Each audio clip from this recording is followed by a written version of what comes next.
Élisée est en train de demander la double portion de l'esprit d'Élie. Élie lui dit que tu ne peux recevoir cela que lorsque tu me verras monter. Sinon, cela n'arrivera pas.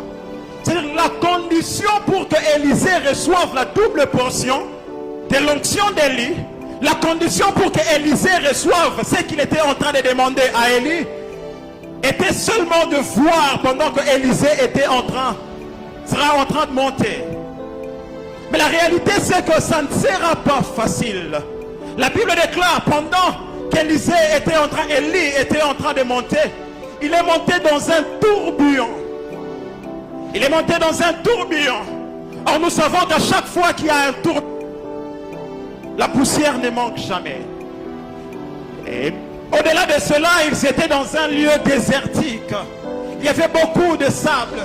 C'est-à-dire, quand il y a un grand tourbillon, c'est qu'il doit y avoir beaucoup de sable.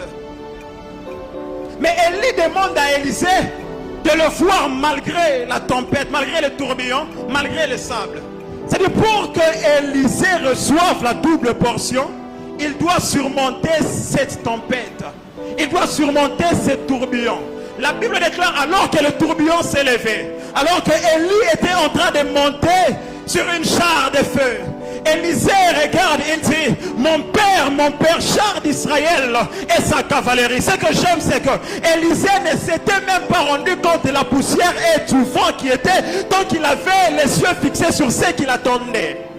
Quand nous savons ce qui nous attend dans la tempête, on ne dévie pas la tempête, on peut l'affronter pour obtenir ce qu'on cherche. En réalité, il y a certaines tempêtes qui ne méritent pas d'être défiées. En réalité, il y a certaines tempêtes qui ne méritent pas d'être esquivées.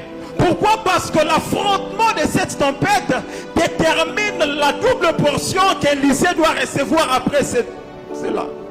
La Bible déclare qu'alors qu'Élie était en train de monter, le manteau est tombé sur Élisée.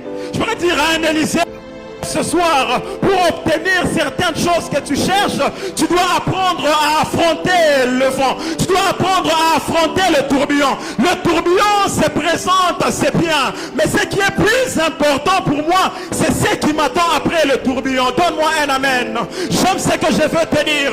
Vous savez une chose, c'est que le dernier miracle d'Élie est devenu le premier miracle d'Élisée. Pourquoi? Parce que il y a quelque chose qui s'est passé.